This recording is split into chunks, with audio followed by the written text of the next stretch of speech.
right. Hello, everyone, and welcome back to the Progress Report. It is me, your boy LP, and I'm here with the one and only Mr. Devon Stack, a fan favorite after his last appearance on the show. How are you doing, sir?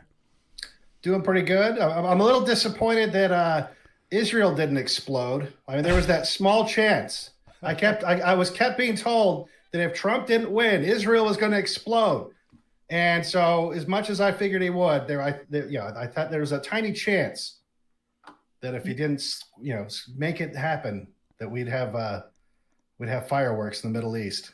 Yeah, they were saying, I don't know if you remember this, but they were saying for a while, like, if you want Israel to stop existing, vote Kamala. Yeah. And vote Kamala if you want to put all the black people in jail. And I was just like, are you trying to convince me? Well, I mean, after watching the RNC, the answer is yes. I mean, that you had his campaign manager literally say, "Oh, we don't want Karen anymore. We're going to replace Karen with Maria and Jamal," or whatever that the quote was. I think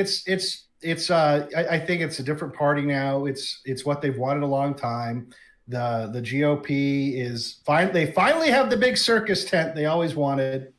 And it's been a long time coming. I remember I lived in D.C. during the Romney election, or the run, I guess. And I talked to Republican consultants and think tank people, socialized with them. And when the topic of immigration would come up, and you'd bring up like, oh, what do you think? I think at the time there was like the Minutemen, like in Arizona, trying, like the vigilante guys that were getting arrested, trying to secure the border. And they were always talking about how horrible these people were. And having lived in the Southwest, I was like, well, I don't think you guys get it. It's not like, the people coming across the southern border aren't like the guys that are in the think tank, with you with the 120 IQ. It's not the 1 out of a billion 120 IQ Honduran guy that that's coming across the border with his family. And these are totally different people. And I was met with just you're a racist, and that we've already we've done the math, and the demographics are just it's inevitable. That's going to change. And so our strategy is not one of trying to stop it. It's one of trying to adjust to it and remain viable as a party when it inevitably happens. And I was a little surprised by that, but that was like I said, that was what, 2012.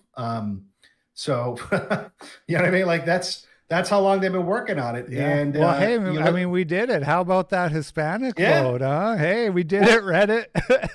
Exactly. No, that's the thing is you look at the numbers and after watching the RNC, there's no wonder that's what happened. Half of it was in Spanish, or whatever wasn't in Hindu was in Spanish.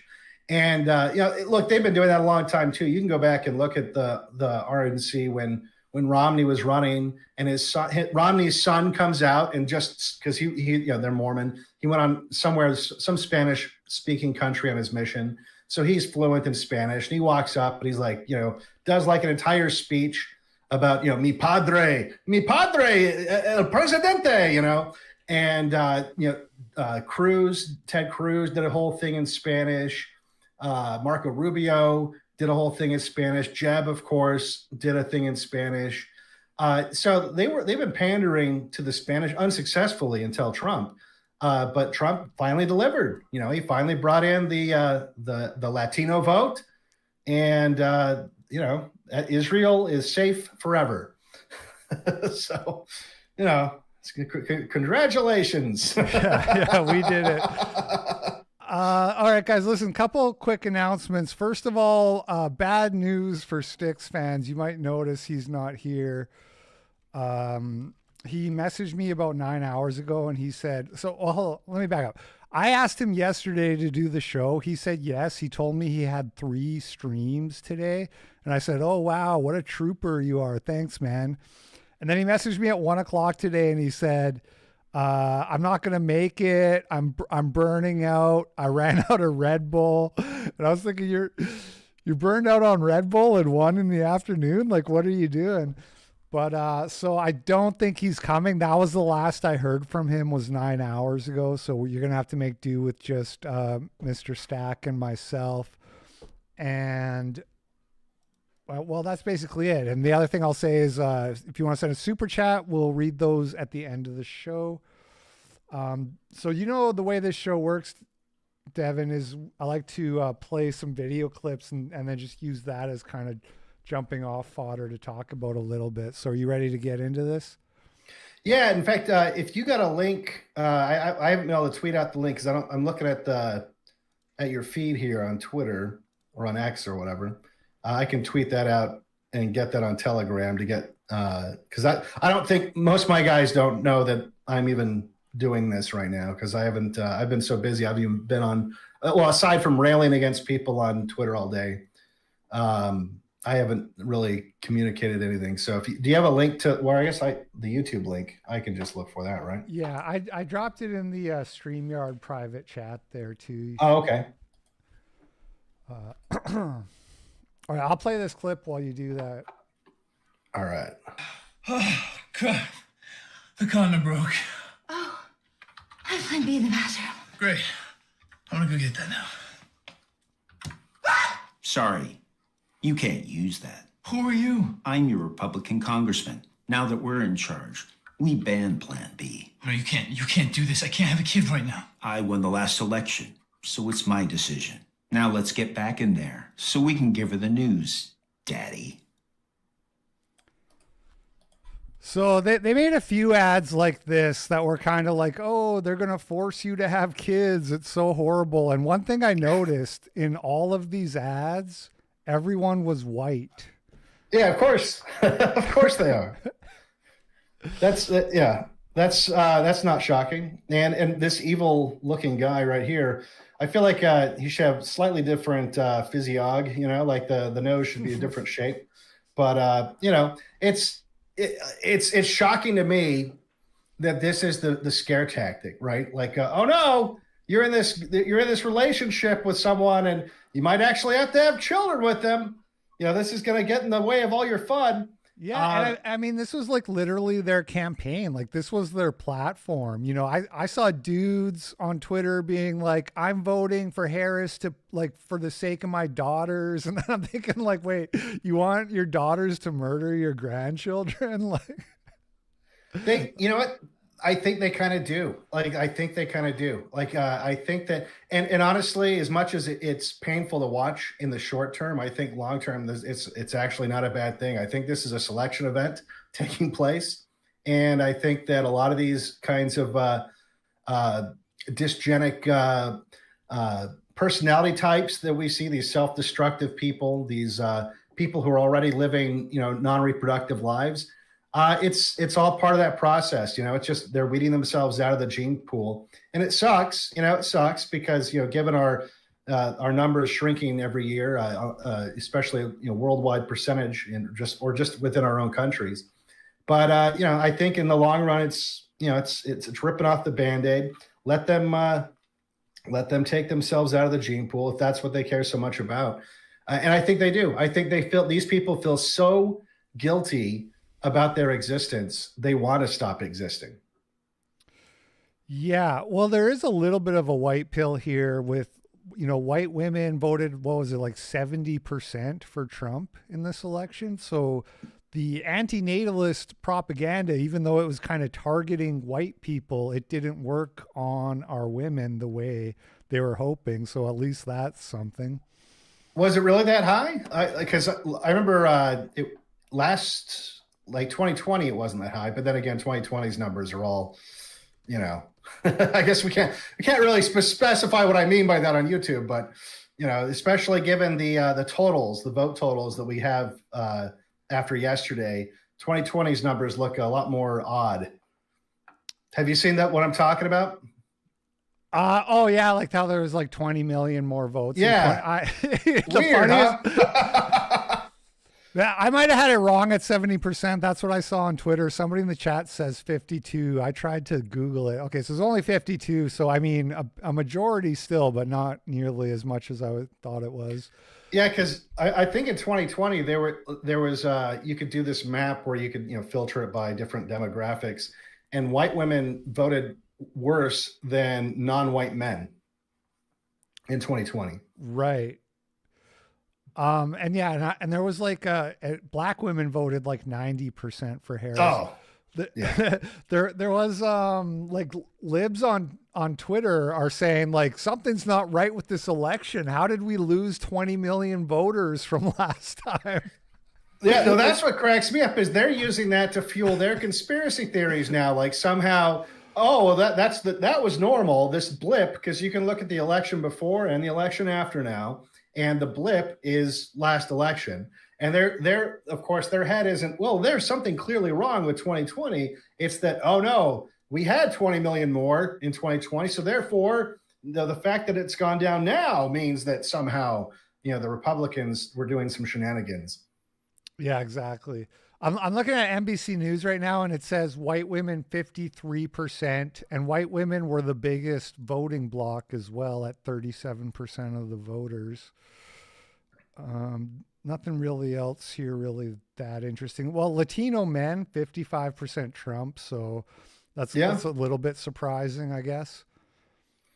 Well, there was one. I think it was Michael Tracy tweeted something out about there was a.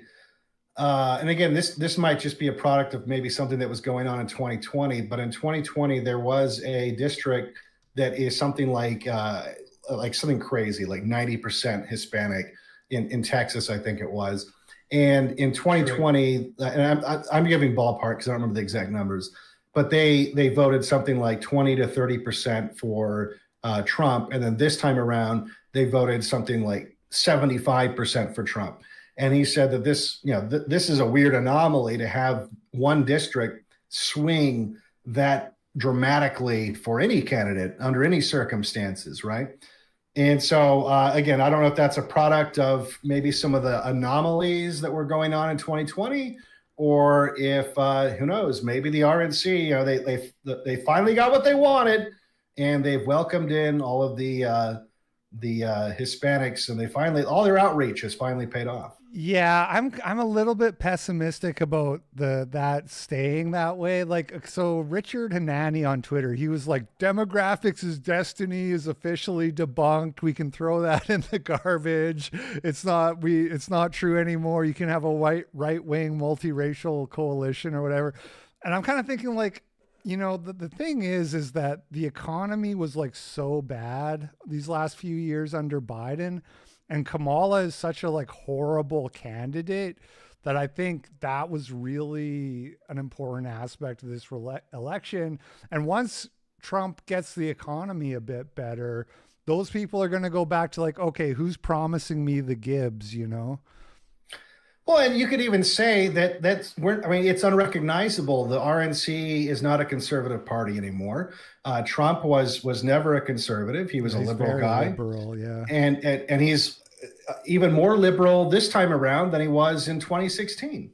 And so maybe just like for the same reasons that people like Ben Shapiro, well, maybe slightly different reasons, all these people that were never Trumpers back in 2016 have suddenly embraced Trump here in 2024. Maybe, just maybe they didn't get red pilled. Maybe it was actually the policies that they would have wanted anyway. And they didn't realize that, maybe they believed the hype that Trump was going to be the next Hitler back in 2016. They saw how he governed and realized that he wasn't.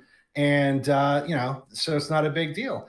Because what is conservative about Trump's platform? They support gay marriage. They support transgenderism. They support, giving green cards out to literally anyone who gets any kind of college degree, and that could be a 2-year degree.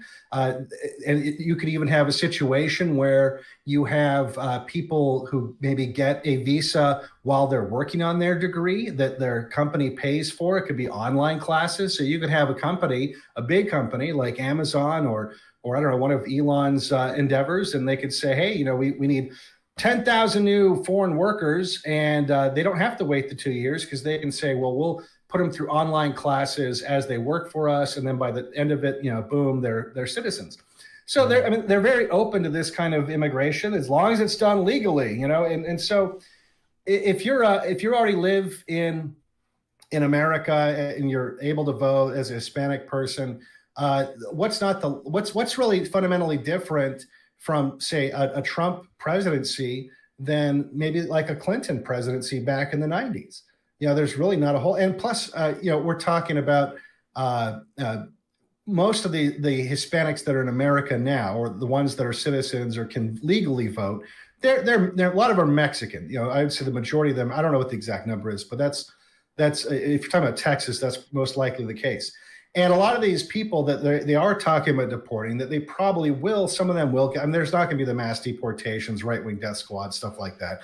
But the people that wait a minute, exactly. Surprise! I hate to break it to you. I was promised 10 million deportations, and I was promised a wall and locking her up and draining the swamp, and we all saw how that worked out. But the people they will probably deport. You're talking people from El Salvador, Honduras. These are people Mexicans hate, and so these are people that the Mexican Border Patrol only lets through because they know they're on the way to America and they're not going to stop in Mexico. So if we deport like I think 500,000 in 4 years is probably way over the top of what will actually happen. Maybe tens of thousands of them, though. That's not a big deal. These are people that are competing with them for jobs. Yeah. Yeah. Well, and that's the other thing too is JD Vance. He's saying, oh well, a lot of these guys have already committed crimes. We'll focus on that. That's what every Republican and Democrat has said since Reagan. Oh, we're going to focus on the ones that commit crimes, but the good ones that are here that just want to have a better life for themselves. Why we don't have to deport them? And that's literally that's what Reagan said. It's what Bush Sr. said, Clinton, Bush Jr., Obama. That's what they've all said. And what does that lead to? It leads to a handful of deportations that really don't make any difference. Yeah. So it is what it is. Yeah. All right, guys. Listen, normally I keep the show on track with moving through the clips quicker. Oh, sorry. Well, no, I was just going to say it's kind of a special case scenario here with the election just happening. There's a lot to talk about that. These clips are like out of date, basically, because they all are from before the election. But we will move on here and do another one. All of you. Talking about you, it's us. He's not going to say, oh, you're with a white guy, I'm going to keep you from being deported. No, he's going to deport you and put the white guy with someone else. The man is out there. So, there you go. He's going to split up interracial marriages based. In that case. And then he's going to force white women to marry white men. No more of these Asians. Yeah, the thing is, Trump derangement syndrome affects both sides. Sadly, is like this is the guy that a lot of people on the right think they're getting when they get Trump. It's like they believe it. They like to make fun of people like Whoopi, but they don't realize that no, you believe the same nonsense that she believes. Like I think she genuinely maybe exaggerates a little bit, but I think to some degree there is some fear in a lot of these people that I don't think they're 100% lying. I think that they do actually think that he's a fascist on some level, and there's going to be, like some kind of crazy deportation, right-wing death squad type scenario. But I think there's a lot of people on the right that believe that too, that's what's going to happen. And if it was, I'd be pretty stoked. But I don't think that's the situation. There's this kind of weird thing where it's like, I just want to believe so that I can enjoy the moment. You know what I mean? Like, yeah, maybe he'll do it this time. Like, can we just have a win? Can we have a W? Yeah. I was like that probably for a few months after he got elected the first time. And then like it just started, I started seeing a pattern. I was like, oh, this sucks. You know, he just called the Clintons good people. I don't think I don't think he's going to lock them up. It's literally first thing he does is he says how great they are. Yeah. And you know, and it just start. And then in the interview with Joe Rogan, he just did. You find out he never intended to do that in the first place. So he might as well just say, oh yeah, I was lying. Yeah, all those times when you went to my rallies and like the big thing everyone was chanting was lock her up, and I was encouraging it. Yeah, I was lying. I had no intention of ever doing that. And so, once you realize that about Trump, that he's a salesman, he's not a doer. It's really hard to take anything seriously. People will say, "Oh, they had signs that said, mass deportations." It's like, well, I'll believe it when I see it. Is there anything to be positive about here? Like his foreign, whatchamacallit, policy. Do you think he's going to like get these wars wrapped up and we're not going to be sending more money to these countries? Is that at least maybe something that we'll get? Or, I'm definitely, that's not my expertise for sure. And so I honestly, it's like, I know there's a lot of people worried about like, war with Iran, for example, because clearly Trump is, very in love with the Israeli people, or there's something going on there. And so he's going to be more willing to back them up if they go to war with Iran or one of these kinds of situations. World War III could happen. I don't really see that as happening, just because I don't think that the people at running the country in Iran is as much as it is a theocracy and they have a mullah and everything else. I just don't think in 2024 the people actually calling the shots are religious zealots that actually believe their own bullshit. I think it's really a mechanism for controlling their people, and that the people at the top are more pragmatists. They know they can't win a war with the United States, especially on their own. Yeah. I mean, if there was some kind of scenario where China and Russia and Iran and I don't know who else could gang up and fight the West because they saw some kind of opportunity, then maybe.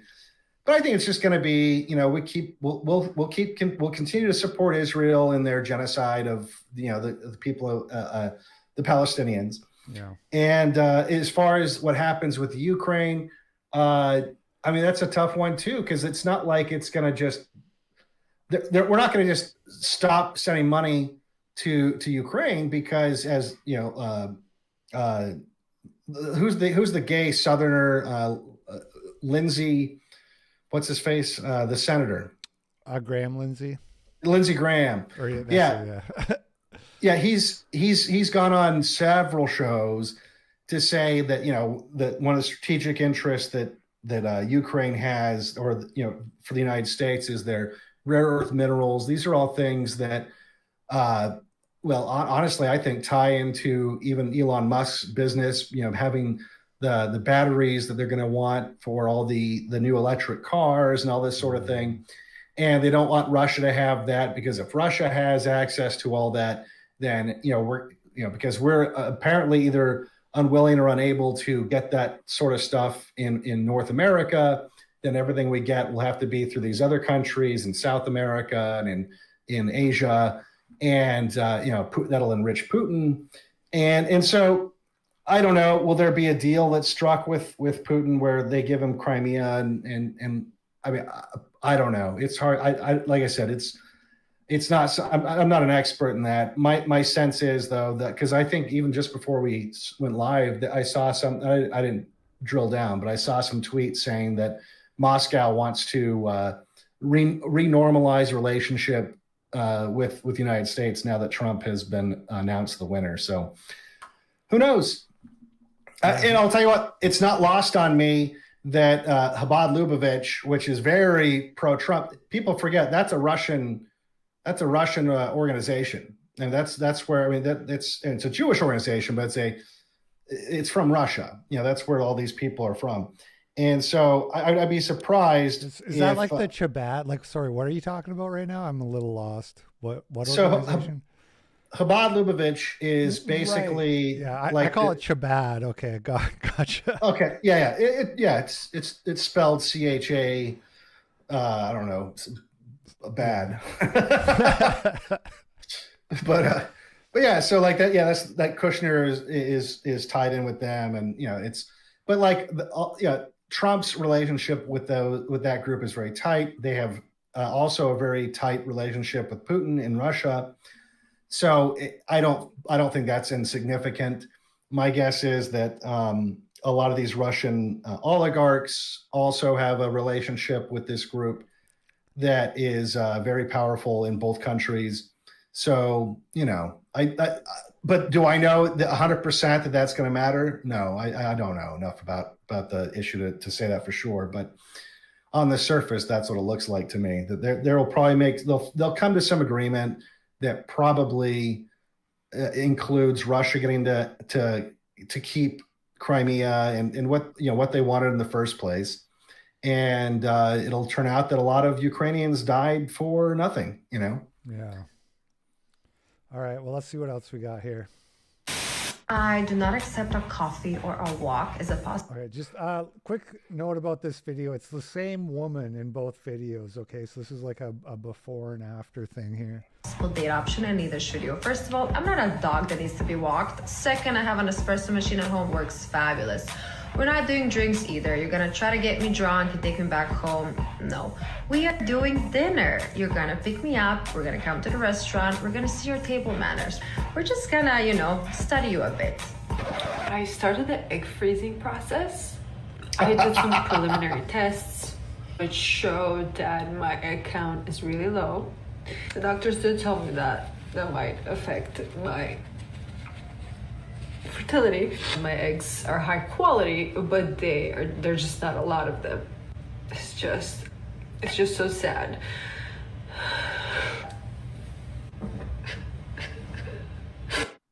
Well, at least she has a puppy. Yeah. Many such cases, they have such high standards. I'm not gonna settle, and then next thing you know, you're 35, no husband, no kids. What's the the time between these two? They're the same woman. No, but like the time frame. Time between the videos. I don't know that. Because her lip injections seem to have also vanished in the second one.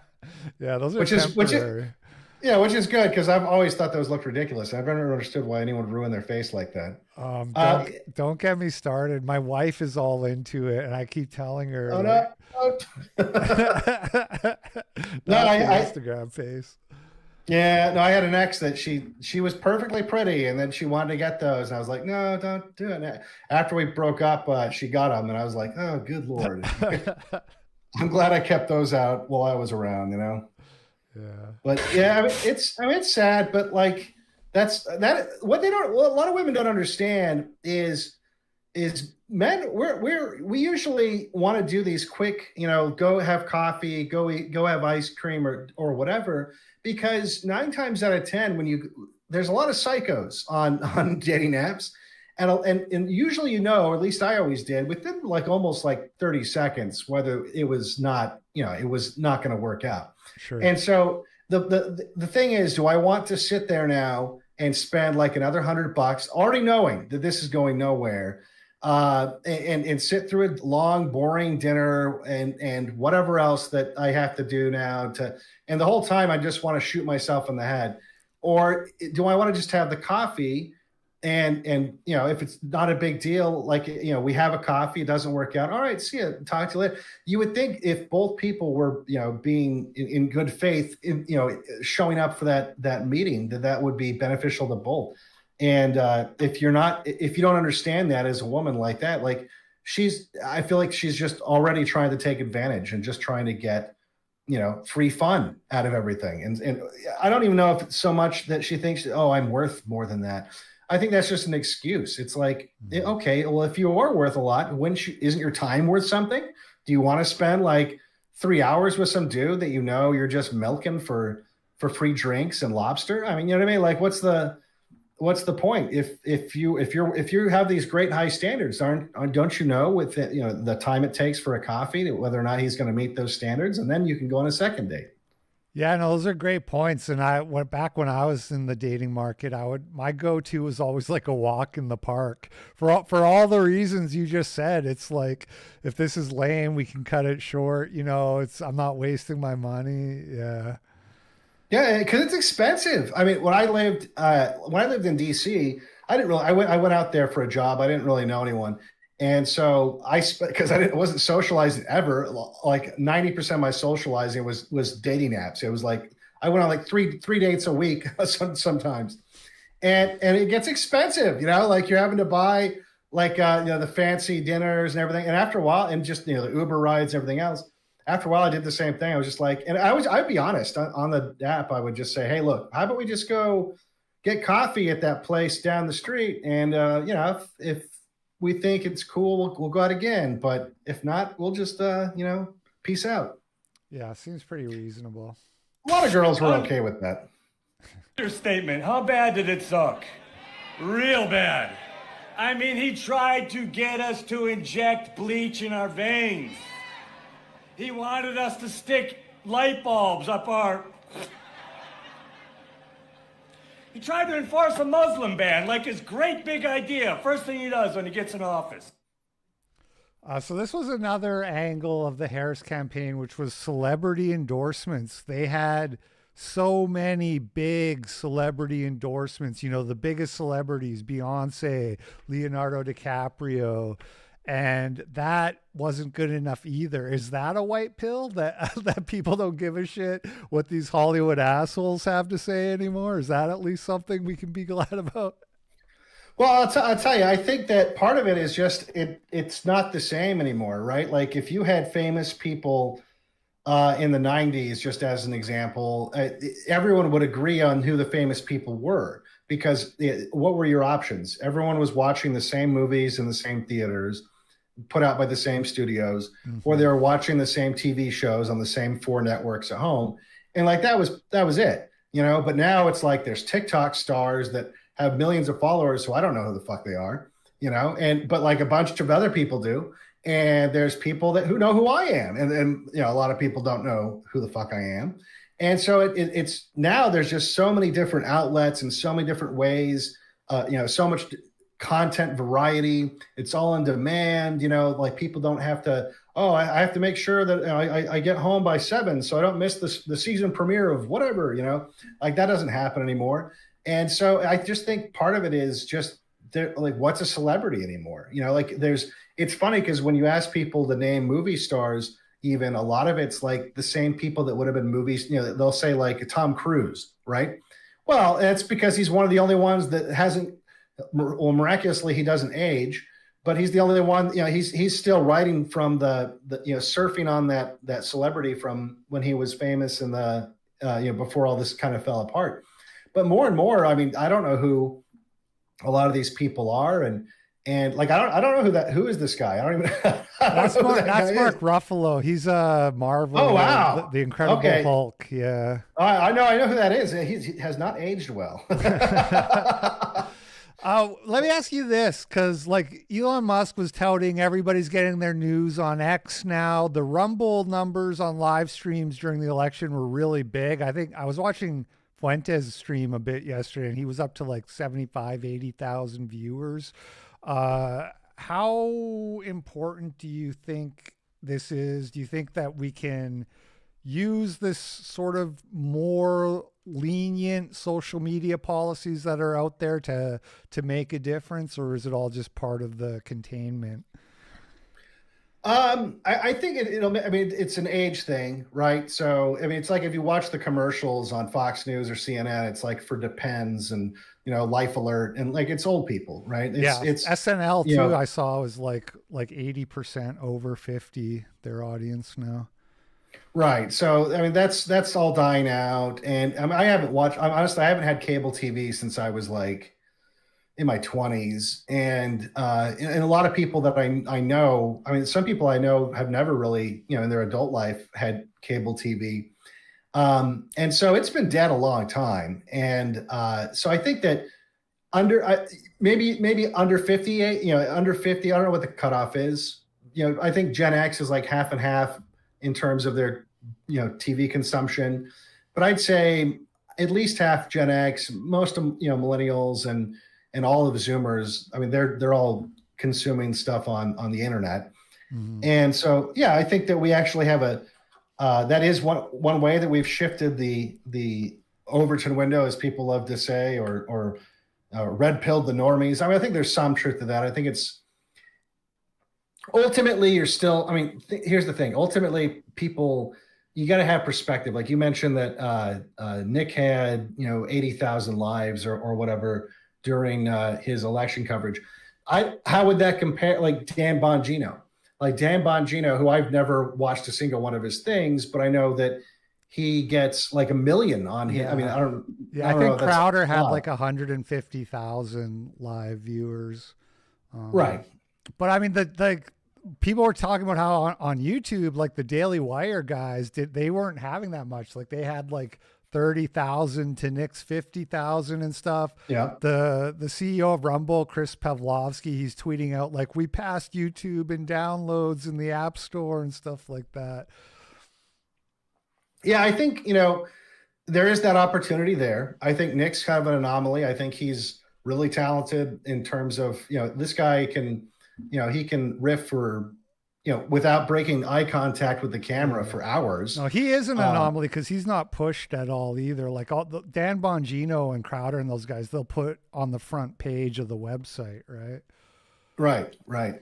No, and that's the thing too, is that, and that's something we'll always have to worry about. And the same goes for me. I'm on Odyssey and I'm on Rumble, and Odyssey changed ownership not that long ago. Mm-hmm. And when it first happened, when I would go live, because I'm pretty much the biggest content creator on the platform in terms of views and everything else. I mean, there's other bigger people that put their stuff on there, like I think Tim Pool used to put his stuff on there or whatever. It just syncs over from YouTube or whatever. Yeah. Right. But as far as people actually watching content on Odyssey, I'm pretty confident saying if I'm not number one, I'm pretty close.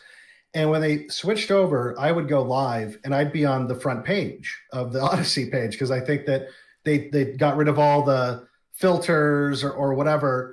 But that didn't last very long. I think the new owners must have watched one of my streams. They're like, oh, I can't do that. So, that's kind of, they're not outright censoring me, but they're certainly not promoting me in any kind of algorithm. They want to be taken, they want seriously as like a replacement for YouTube.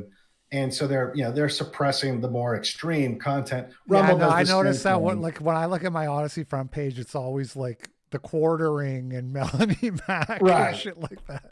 Yeah, just like the same. I thought we left YouTube to get away from this. Well, and you look at the view count on those, and it's like nothing because no one's actually them. Yeah. Not on Odyssey, Yeah. Do you have more viewers on Rumble now than Odyssey? Because you are really big on Odyssey. For me, I've been using Rumble for like a couple years, and I get more viewers on Rumble now. No, I'd say I still do better on Odyssey, both in live and in overall views. Well, I'll tell you, sometimes in overall views, Rumble looks like it's higher. I think that number's, you got to divide that by like 3. Yeah. Right. I think it's questionable. And even like the live numbers, I think they mess with a little bit because you look at the chat and it's not the same. It looks like, like you said, there's probably a multiplier attached to it and to make it look bigger. I mean, even if you go to there's been times I went to the front page and there'd be like some weird, washed up, like 40-year-old woman who's trying to be like a Twitch streamer, and so she's doing like some gaming stream, and I've clicked on it because I'm like, why is this on the front page? She must have a lot of, maybe she's famous or something. And it'll say there's like 3,000 people watching her, and her chat's like moving, like there's like 5 people in chat maybe. Yeah. Well, and I'm like, how is this off. possible? That's their hands are occupied. So. Well, there's something going on because like there's no possible way, right? And so I think they do funny numbers on Rumble, and I don't know how fake it is, but it's definitely a little bit fake. Yeah, I agree.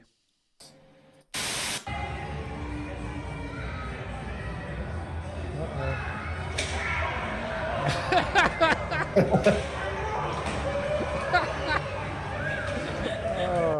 I would say, was that Boogie? Yeah. Sometimes you just need a video of a fat person falling down, you know. Do you have the Boogie video in this compilation? I don't have. The thing is I made a salt compilation for my YouTube channel today, and it's doing really good numbers. The click-through rate is like 22%, which is the highest I've ever seen. And I did not include the Boogie video just because it felt too fake to me. Like that. Yeah, that felt very performative, you know. Yeah, I was going to ask if you thought it was staged, because that was my first impression when I saw it. I was like, I've seen him do his little meltdowns, which always seem fake, by the way. Yeah, and this, even for him, that seemed fake. Yeah, it is. It's fake. The Lol Cow Live stuff is all fake. The whole like Boogie faking cancer, it's like the WWF writing their story arcs. You know, they're like, okay, well, now Boogie's gonna fake cancer, and then we're gonna get a fake tattoo and all that stuff. So yeah, so I include that one. Anyway, here's everyone's favorite gay Jew. To the average liberal who is out there, the old school liberal that I think Sam believes he still is, what you are about to do is now vote for Kamala Harris, the most illiberal person on the planet. You are going to vote for someone that is for censorship. You are going to vote for the person who wanted vax mandates. I thought individual autonomy and bodily autonomy was a liberal principle. Let me just say something right there, because he starts off by naming Sam Harris. He's like, let me talk to the liberals like Sam Harris. She's for censorship. Sam Harris said that it was good that they censored the Hunter Biden laptop and that it was like a necessary step because Trump was a meteorite heading towards Earth. Yeah, no, Sam Harris has gone off the fucking rails and just been so inconsistent and has no consistent value system that I can ascertain. And I can't take him seriously. And I never really did. But I know there's a lot of people that used to like him. But yeah, well, just the fact that they're trying to sell, it's what we were talking about earlier. They're trying to sell people on the idea that Trump isn't conservative, that he's a liberal, you know, and he is. I mean, what he's saying is not untrue. Although I would put an asterisk on Trump doesn't want to censor people unless, of course, it's anti-Semitism, and then he absolutely wants to censor people. You know, so and that's. But for some reason, I don't think Dave Rubin has a problem with that. Or Sam Harris, you know. You are going to vote for the people who have opened up our borders and let millions and millions of people into this country. You are going to vote for someone who is at the epicenter of all of the woke stuff you purport to be against. So you're voting for someone who is for chopping off kids' genitals. You are voting for someone who fundamentally now leads a party that is anti-American, doesn't think this place is good, that is for identity politics. You are voting for someone that has destroyed the city that you live in, Los Angeles. And you're doing all that in the name of liberalism because you don't like Donald Trump, who is actually the most liberal Republican candidate we have ever had. Well, and he's even more liberal than that because Trump is he's okay with trans kids as long as they have their parents' permission. Yeah. His big hang up was he just didn't want teachers pushing it on the kids. But if a kid and their parent decided on it, it was going to be fine. Yeah. This one's actually this is my reaction to that clip.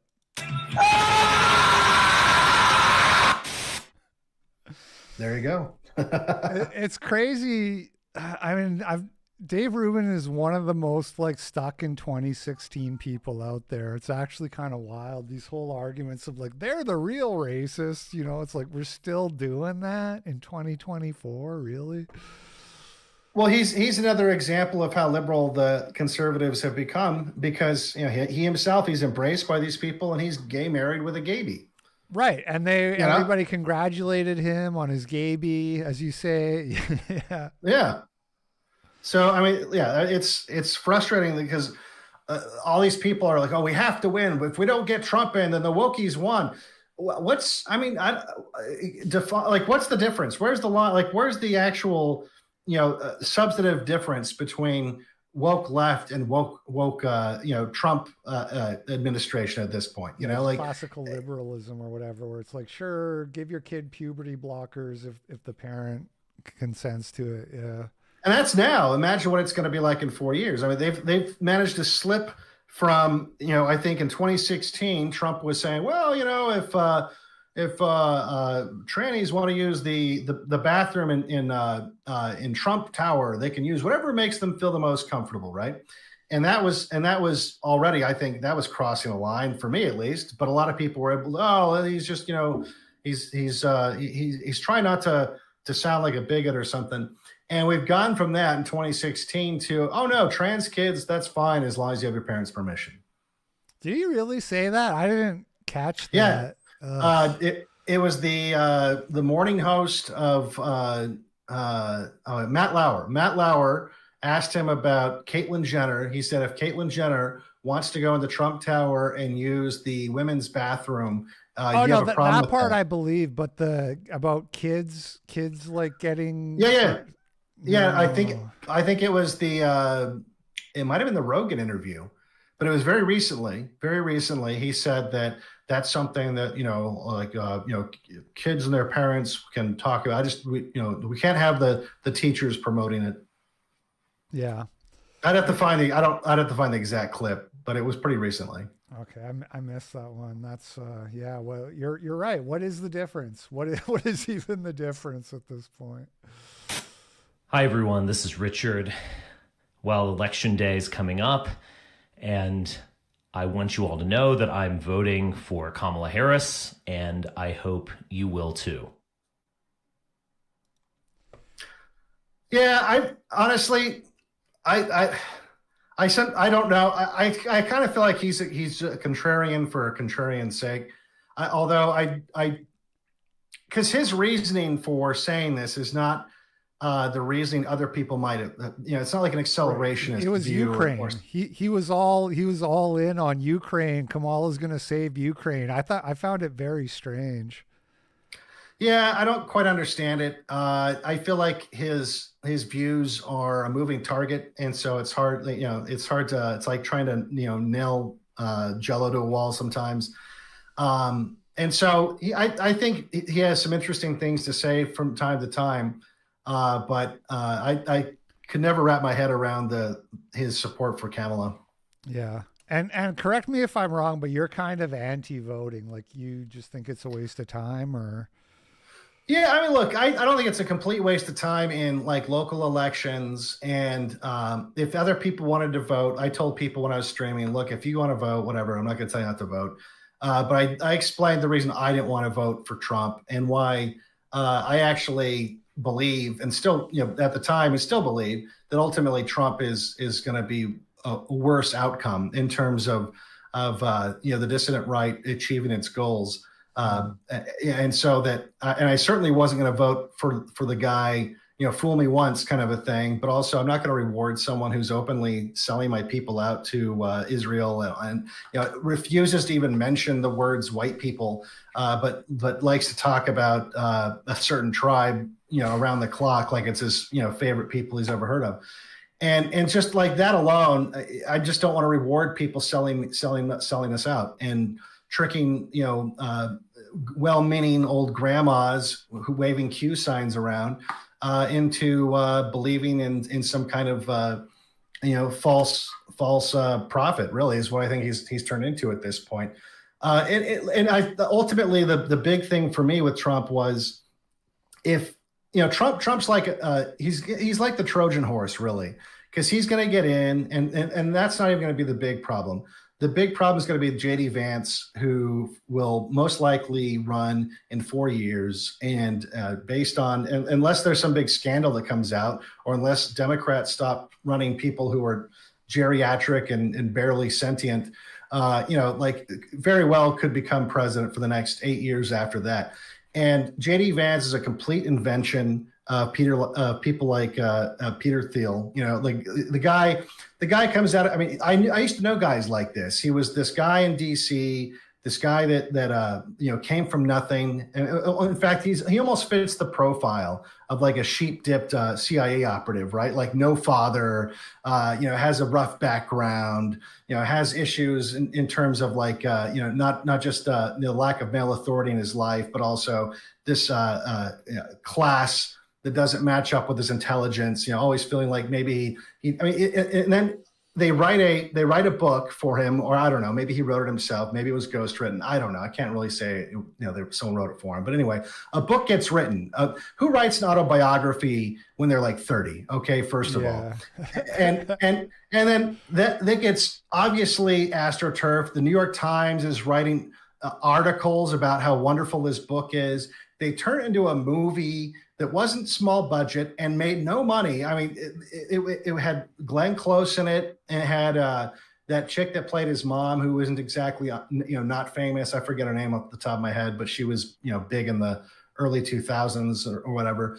And so they put all this money into this movie about his life, who, again, he's 30. This isn't like this is some guy that no one's heard of who's running for Senate somewhere. And they pump out this book, they pump out this movie, they make sure everyone knows who he is. He does the tour, he's on NPR, he's calling Trump Hitler, literally. Right. And then out of nowhere, all of a sudden he's Trump's VP, and it's I'm sorry, but by the way, also he's married to an Indian woman and has Indian kids. And so Captain Kalergi is to the rescue. It's as soon as Trump is done managing the decline, the demographic decline that'll happen the next 4 years as he's stapling green cards to the backs of diplomas. We'll have 8 years of this guy to finish the job. And this guy obviously doesn't care. I mean, because he doesn't want to preserve his own bloodline, in his family. Of course, he doesn't care about the people as a whole. And so it's just I see that, and I see people just accepting it, like all day on Twitter, right? All day on Twitter today, people are like, we just want to relive the glory days of 2016, the meme war, playing all the exact same Trump memes that we're playing in 2016. Yeah. They want to believe, and they don't realize, okay, well, that's not. First of all, it didn't work out in 2016, if you remember correctly. And it's not going to work out this time, even if it's exactly the same. But it's going to be infinitely worse, because now you've got all the money that was opposing Trump back in 2016 is now behind him, and that comes out. That's not free. You don't just get millions of dollars pumped into your campaign for nothing. And Trump's been open about that, right? So, yeah. Just the way he talks about the Adelsons, like, and then the Adelsons wanted this, so I was like, okay, And so that's, you're going to have 4 years of that, and then potentially 8 years of JD Vance. And I think that really what I think is going on is they've decided that, okay, in order for us to maintain the hierarchy the way that it's set up now, the tech bros at the top, we can't just flood the country with an underclass of people who at the end of the day can't learn to code. Pablo coming in across the border with a 65 IQ can't go work at at Google or whatever, right? But we can get a bunch of Indians or a bunch of Asians to come in and get their green cards, and those guys can do the job, and we still accomplish the demographic replacement project that we've been working on for decades. We're just shifting gears a little bit. So I think that's really what he's there for. I think he's there to just administer the decline, and people will cheerlead it, because they'll, think of it this way: people were more radicalized under Biden than they were under Trump, because under Trump, half the people were delusional, almost Q-tard levels of delusional. And the other half were asleep at the wheel, thinking that we were winning or defending him all the time because, the deep state's trying to get him, or the media, the fake news. And maybe there was a little bit of truth to that back then, right? And under a new Trump administration, what are you going to have? You're going to have people doing the same kind of a thing as, you're going to have in fact, Q-tards are still real. I've had them reply to my tweets today. And you're gonna have that level of delusion going on. You're gonna have people that are like totally forgot about 2016, and I think that Trump's like, because they watched a few videos of liberals crying and that makes them feel good, that somehow that's going to be what it's like, right? Yeah. And then by the time that he's done, you have JD Vance, who lots of people already see are sucking him off every chance they get, and they're astroturfing him around, shopping him around, put him on. He was on Tim Dillon, he's right, and I don't know if he went on Rogan, but I wouldn't be surprised if he doesn't end up on Rogan at some point. Right. So they're shopping him around and trying to get everyone to like him. And look, he's a bright guy. He's a personable guy, kind of a douchey guy because I know the type. I used to work with those people, but he's got the politician vibe, and he'll make a lot of these civnats feel comfortable because he's got the exotic wife, and that'll also appeal to all these new people in the big tent that are told all the time, like how, oh, you don't want to be a Republican because then you're racist. Well, how could I be racist? His wife is, Indian or whatever, and so I just think that's what it is. I think it's just going to be, Kalergi plan kicked into motion, or not even kicked into motion, continuing just at a much faster pace. Whereas if you had like a Harris nightmare, because it would be, if you had 4 years of that nightmare, I mean, first of all, it would almost ensure, it would almost burn into the genetic memory of every American that, having a woman president is a bad idea. I mean, 4 years of that, and the fact that she's Indian wouldn't hurt either, And right. So and then if you think of it pragmatically too, like who's harder to get rid of? If Kamala is in the White House letting in all these, low IQ people from south of the border, and they're an underclass of people. These are people that are going to be illegal immigrants who don't make a whole lot of money and don't have a whole lot of political power, and so therefore are actually a lot easier to get out of your country than a upper middle class demographic that out-earns white people and have substantial political power, because just like JD Vance's wife, they're going to Yale, they're going to Harvard, they're becoming, they're going to be the next Vivek, type of people. You're going to have, all these Indian CEOs came from somewhere, right? And it's much easier to get rid of a bunch of guys hanging out in front of Home Depot than the guy who runs Google. Right. And that's unfortunately, I think that's the trade-off. Oh, man, I see why they call you black-pilled. But I'm not wrong, right? Like, I'm not wrong. Unfortunately, I do not think you're wrong. Now, the other day, CNN asked if she had made any mistakes as vice president. Now, here's what she actually said, and I am quoting word for word. She said, in my role as vice president, I probably worked very hard at making sure that, I am well versed on issues, and I think that is very important. In my role as vice president, I've probably worked very hard at making sure that I am well versed on issues, and I think that is very important. It's a mistake not to be well versed on an issue and feel compelled to answer a question. She's so bad. This is what I was talking about, where it's like, yeah, I think this, like, all these Hispanics voting, I think if you put in like a semi-competent candidate for the Dems and they're promising whatever social welfare programs, I think you're going to see that Hispanic voting blocks shift back. She's just so bad. Well, which almost leads me to believe that in a way it was, I don't want to get too tinfoil, but it's at least a possibility that it's intentional. That because notice how there, even before yesterday, you had a lot of these influencer types, like even the super cringy ones, saying now if it comes up Trump, we can't be like them, we can't challenge the results, which I thought was really odd coming from a lot of these guys, and people like Destiny saying shit like this, and then of course it happens. It's not like it was in 2016 where you had, Russia hacked the election. No, like they could have done that, but they're not doing that. They're passing over to Trump, and I think and I don't think you're going to have the same kind of riots that you had in 2016. Okay, you'll probably have some Antifa people, throwing like Molotov cocktails here or there, something crazy like that. But it's not going to be like the obviously, funded by someone type of events where they're busing people in and shit like that, right?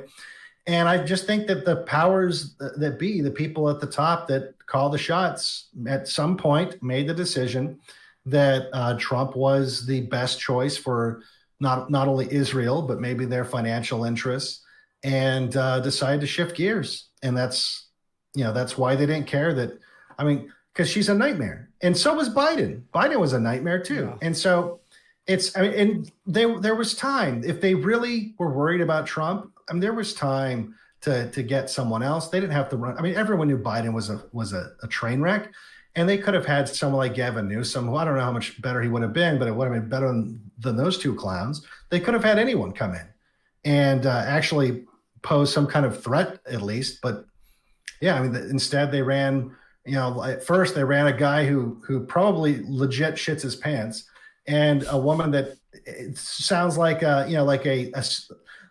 dumb girl who lied about her resume in a job interview, Yeah, exactly. Oh, digger.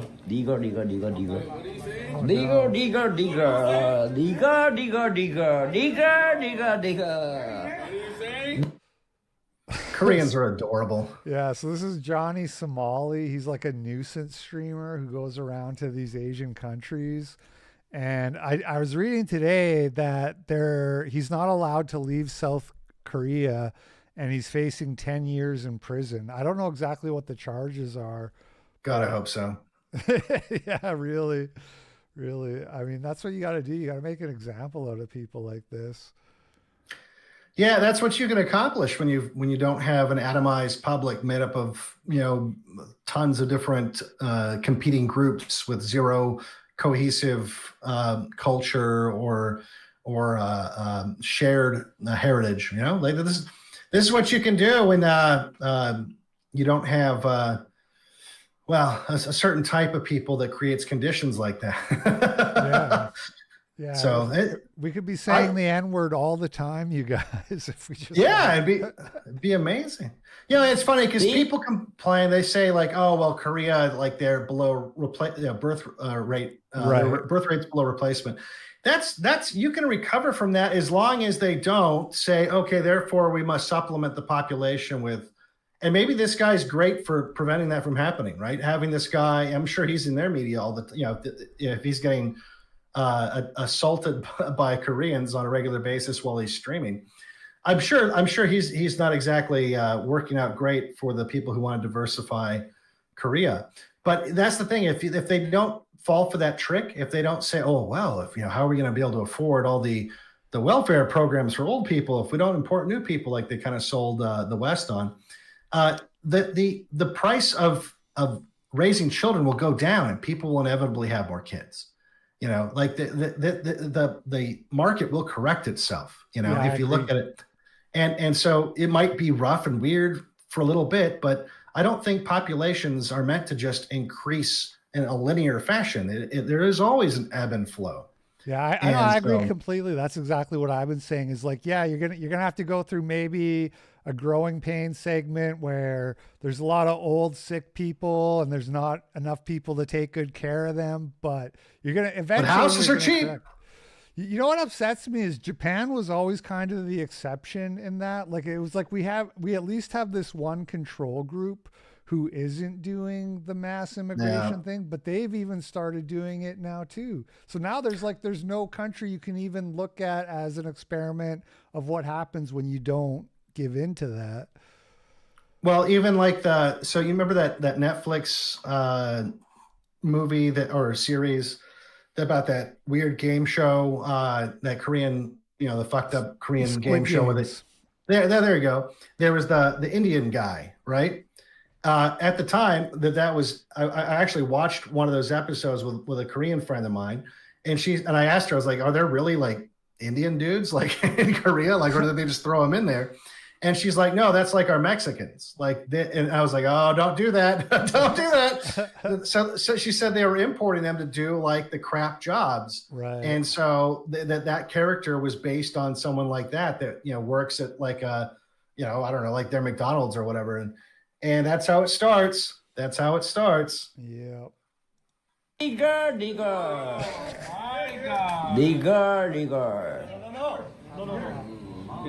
You. Why? Say it to my face. Okay, you My face it. Okay. Say it to my face. Say to doing the tough guy routine when the cops like hold me back. Hold me I'm back, gonna bro. get him. Okay. You're lucky, cop. This nigga let go. You're so lucky the cops. Digger. They said the world wasn't ready for a hero like her. But Sabra wasn't here to be loved. She was here to fight for justice. I'm Sabra, Mossad agent, Israeli powerhouse, and yes, they tried to erase me. They say I'm too controversial, simply because I'm Israeli. But the truth is, heroes always face the world's hate, and we stand strong. Sabra can't be erased, and neither can the truth. This isn't just a fight for Sabra. It's a fight for Israel and for everyone who refuses to be silenced. Oh, so it's like literally every superhero, actually, because not everyone knows this, but pretty much every superhero is Jewish. You know, Superman was created. In fact, Superman's almost like you can find articles written by Jews about how it's like a metaphor for Jews. You know, they're these foreign people that have to hide their superpower when they're in these host countries, and no one can find out, even though all they're trying to do is make to save the day and make sure that justice wins in the end. And but Superman is Jewish, Batman is Jewish, Joker obviously Jewish. Bro, I didn't know any of this. You didn't know this? It's them again? Superman's Jewish? What? Yeah, big time. Yeah, Superman, Batman, Joker, Spider-Man, Captain America, Incredible Hulk, X-Men, Magneto is a Holocaust survivor. How did like that's? I did know that one. Yeah. Yeah. The Flash, Punisher, the Avengers, Daredevil, Black Panther, Thor, Fantastic Four, Wait, Iron Black Man. Panther? Yeah, all Jewish writers, all Jewish comic books. Got you. The Black Panther character though is not. No. The characters themselves aren't Jewish, but they're all created by. Yeah. And Superman, obviously, he's not supposed to be Jewish, but like that's even Dennis Prager did this big long thing about how he loved Superman when he was a kid because it was like a metaphor for a Jew growing up in like a goy world, and how you had to hide your superpower, that's basically what it is.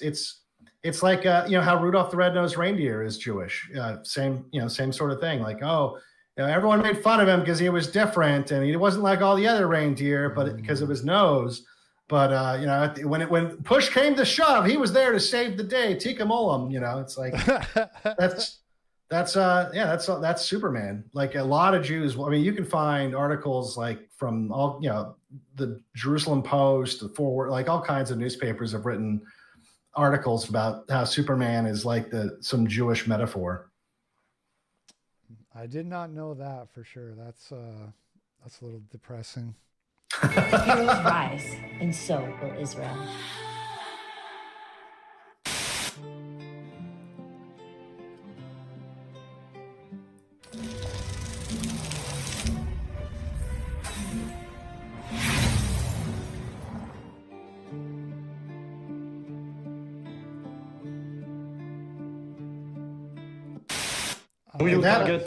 I didn't understand what was going on. What was that? I don't know. He was trying to like unclog the sink or something, and then the whole thing just caved in. He broke the granite countertop or whatever? Yeah, and the die rolling thing, that's from like a Dungeons and Dragons video game where if you roll a 1 on your D20, it's a critical failure. Okay. I never played D&D, so okay. So here we have some Somali pirates being asked if they target people based off of nationality. Specific nationalities? Yes. Like those Indians, we don't go for Indians because they are very cheap people. Hell, makes sense. Yeah. Yeah. There's a reason why all the scam calls are coming from India, not to India. Yeah, exactly. Trump says he's going to protect women whether they like it or not. Well, if his definition of protection is not the freedom of choice. Well, at least she was speaking English, kind of. Like at the RNC, they weren't even speaking English. Oh yeah, that was something. Here, vegetables. Thank you. This is the new fantasy video game, Dragon Age. I'm non-binary. What does that mean? It means I don't feel like a man or a woman. If you are neither a man nor a woman, then what are you? Non-binary. I just said, and I'm going to use they instead of she from now on. This is because I have criticized your dress or your manners. It isn't.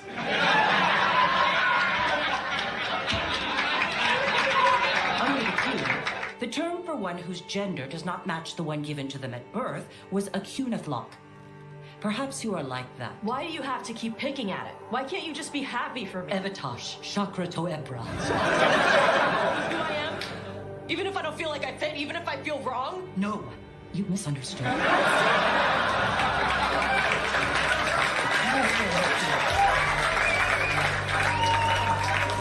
I will go. Thank you for inviting me to your home. So this is like a big AAA video game, Dragon Age, big seller. This is like the third game in the franchise or something like that. And you got this character who is like race mixed and non-binary. And there's so much of the dialogue is about how she's race mixed and she's transgender, and you can like make her transgender, and they use that word in the game. Like it's a fantasy video game, and they're like, oh, I'm transgender. It's like, is this rated E for everyone? Most likely, yeah. I mean, it's insane that the parents have a lot more they got to watch out for now. You know, this is the kind of thing that most parents would never even know this happened. I mean, I remember when I was playing video games as a kid, my parents weren't looking over my shoulder to see what it was, you know?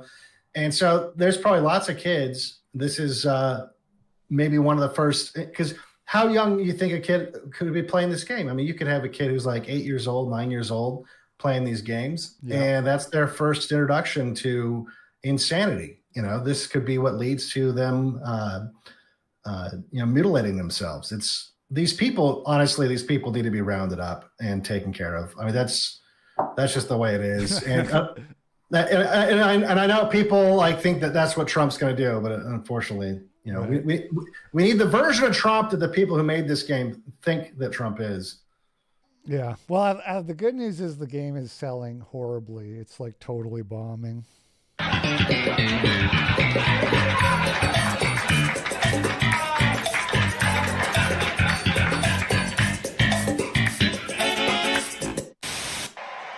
And I'm hereby calling for the death penalty for any migrant that kills an American citizen or a law enforcement officer.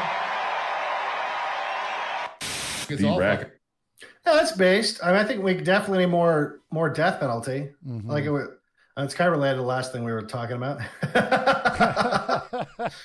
we need a lot more death. I'm very pro expanding of the death penalty. Yeah, me too. And like, I never used to be like that, you know, but there's just something about living through the last decade has made me think like there's a lot of people who just shouldn't be taken care of. They shouldn't be like leeches on our system. Yeah, you can't fix them. They're a drain. They're a drag on the system. So even if you put them in some like storage facility somewhere, it's not really worth it. You know, it's not really, or what kind of quality of life is that anyway in the crazy transgender storage facility. So in a way, it's a kindness. It's a kindness. And I mean, I also believe in like the preventative power of punitive, punishment. Cause I used to speed all the time, And then I went on this bad run where I got caught speeding like 3 times in 6 months. And so the third ticket they gave me was like $700. I was like, what the fuck? Like, this actually hurts. And then they sent me a letter and they're like, if we catch you speeding again, we're going to take away your license. And guess what? I pretty much didn't speed for like the next 2 years. Yeah, there's a reason why in the Old West you would get hung for stealing horses. Mm-hmm. You know, it's because that was an important thing. It's, you steal someone's horse, you can literally endanger their lives. And so they did that, so people knew that they were serious about it, and people didn't steal horses so much anymore. And that's the thing, is there's a deterrent. But I also just think it's just. I think that it shows that you're a serious people, and it's eugenic in a way that I think is 100% decent and fair. Yeah, I agree completely. Anyway, here's Dan Bilzerian talking about whether or not Jews are really Jews or something like that. Bullshit. I mean, I don't even think the Jews are Semites. I mean, 80% of the Palestinians have actual ancient Hebrew DNA. Like 97% of the, Jews in Palestine do not have ancient Hebrew DNA. So if you want to talk about like actual Semites, it's the Palestinians right now. So they want to use this word anytime they get attacked. And I just don't agree. Like, I don't think they're in a victim category. I'm not going to cut them any fucking slack. They are overrepresented in every single fucking category. They're crushing it across the board. And not just a little bit. I mean, I'm talking about like 3,500% overrepresented in categories. And we're talking about government, we're talking about banks, we're talking about media, we're talking about Hollywood, we're talking about all the important positions in America. They're massively overrepresented. So they're not in a fucking victim category in my eyes in any way, shape, or form. So that's like a rabbit hole. Like, what is a Semite, and what is a Jew, and that? Do you have any takes on that? Well, I don't like getting hung up on, did they originate from here or did they originate from there? What the fact of the matter is, right now, if you get an Ashkenazi Jew randomly, you pick one on the streets of New York, and you give them a DNA test, and then you go to Sydney, Australia, and give another random Ashkenazi Jew a genetic DNA test, they will be more closely related than any two white people who live in the same town, or on average. In fact, there's a genetic bottleneck at one point where they all descend. One of the reasons why they look so similar is there's a bottleneck. I think that it reduces down to like a 350 people was I've read that. Yeah. So I don't really care so much about where they came from. I care about where they are now, and I care that I am a firm believer that behavior is genetic. People like to talk about how IQ is the only thing that you have to worry about, and so therefore it's almost like a smoke screen for Jews, because they can claim, oh, well, we've got, depending on who you believe, right? Oh, we've got even higher IQs than whites, and so therefore that explains how we've made our way into the top positions in all these different organizations and institutions. But I don't think that's a fair. I think that's a fair assessment in terms of, yes, IQ is genetic, but people don't just stop at that when we talk about Black people, right? And not everything is tied to IQ. It might correlate. Like, you could say that, okay, increased violent crime correlates with low IQ, right. But first of all, that's not a causal link necessarily. And there's other things that correlate with, I did a stream recently on this guy from Canada who was a professor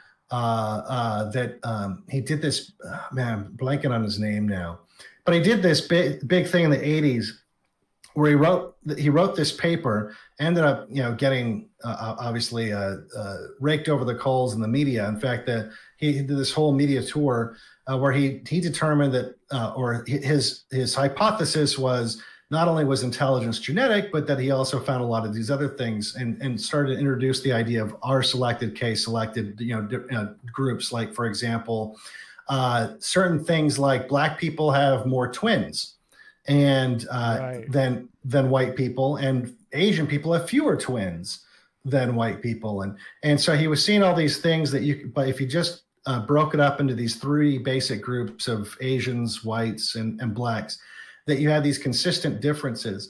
And I'm a believer that a lot of behavior, look, it's how long have people been saying, oh, I'm turning into my parents. Oh, I was doing this thing the other day and I realized that's what my dad used to do. Right. Like this used to be common knowledge that, yeah, we are basically our parents, and a lot of our behaviors and our beliefs are hard coded.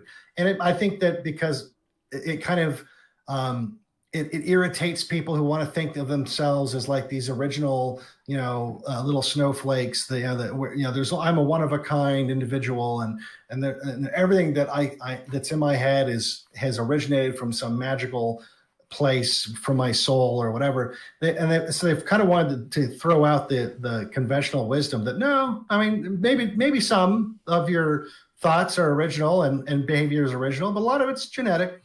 And I think that's more important when I at least discuss the role of Jews and some of the behaviors that you see across the board in terms of I mean, we're on YouTube, but there seems to be some shared behavior that goes along with the genetics of most groups. I wouldn't even just say it's not just Jews or blacks or Asians or whites. I mean, there's every group. I think that there's behaviors that are genetic. I mean, I've talked at length on my stream. I do beekeeping, and there are Africanized bees that are a product of a beekeeper in the 1950s brought African bees that are super violent because of their environment in Africa, how they evolved in Africa. They have the honey badger actually as a predator and a lot of other predators, and they've never been domesticated. And so they're just really quick to anger, and they attack you with like everyone in the hive, and they kill people. Whereas European bees, which were domesticated for centuries, and as a result, they're a lot more laid back because the bees that were propagated generation after generation were the ones that were easiest to work with. And so naturally you've got these, kind of domestic bees. And he decided to crossbreed the European bees that the settlers had brought to Brazil that weren't surviving too well in the jungles of Brazil with bees from Africa that were more suited for that climate. And he made these hybrid bees, Africanized bees, which people started calling killer bees. And they had made since this is the 1950s, they slowly made their way up. And I don't want to go too crazy into the detail about it, but now they're in the southern states of the United States, and they're all throughout Mexico and everything. And they're deadly and mean. And their behavior is 100% genetic. I mean, there's no one teaching them to act like this. Yeah. That this is just how they are. And in fact, there are studies because the beekeeping industry was hugely impacted by their arrival to the southern states.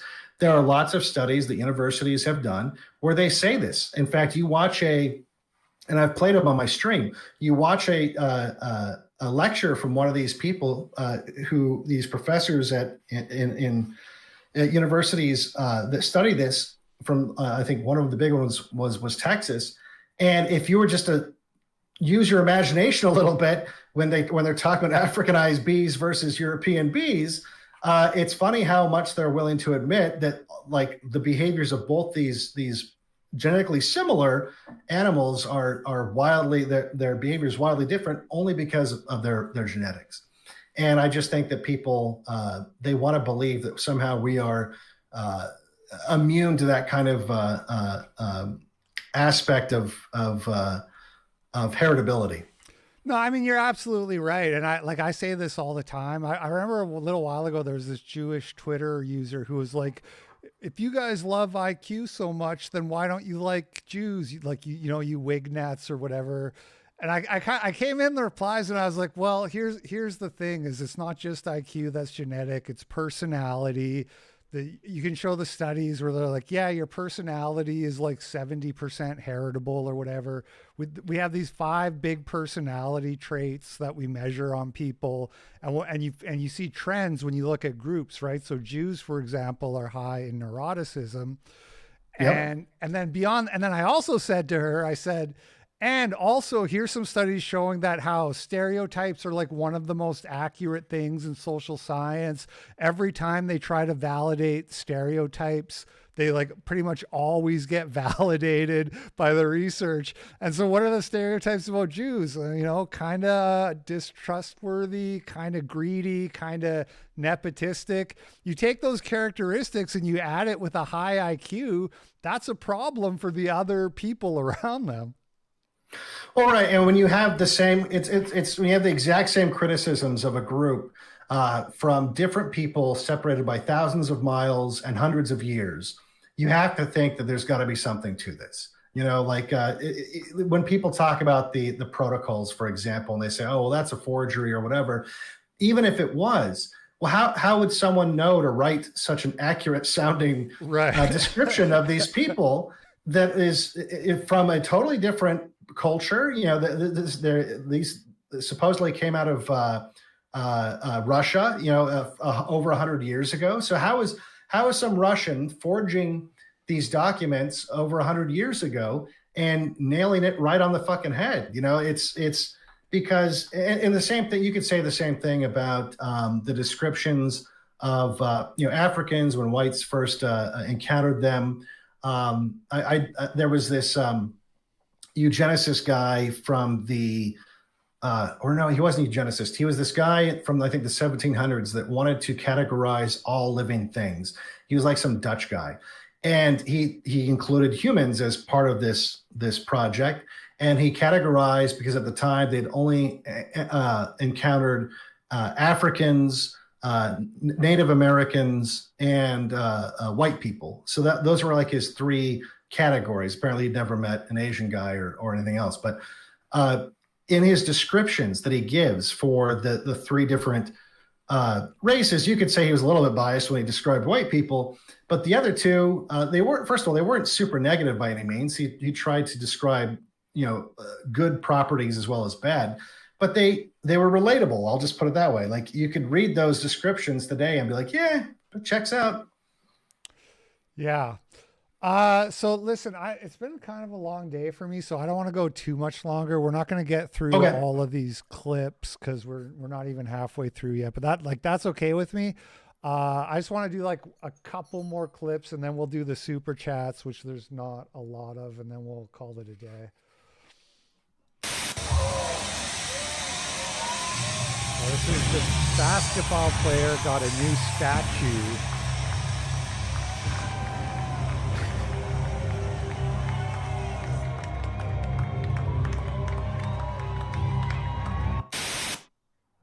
It looks angry. Yeah, and it doesn't look that good. I mean, it's funny how they used to make, you know, sculptures and stuff like thousands of years ago that were just absolutely beautiful. And now with all our modern technology, we make kind of like cheap looking crap like that. Yeah, well, it's, you know, it's the decline. Yeah. Thanks.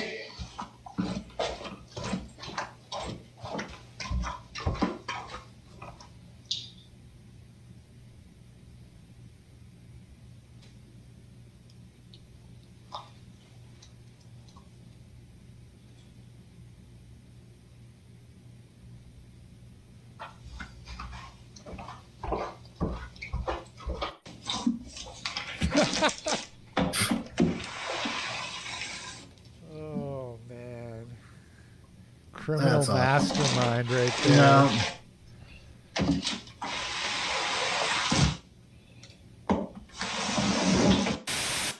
Just taking a minute and appreciating being extra white today. It's great being white. Yeah, mood. That's awesome. Yeah. Good to see. You love to see it. You do.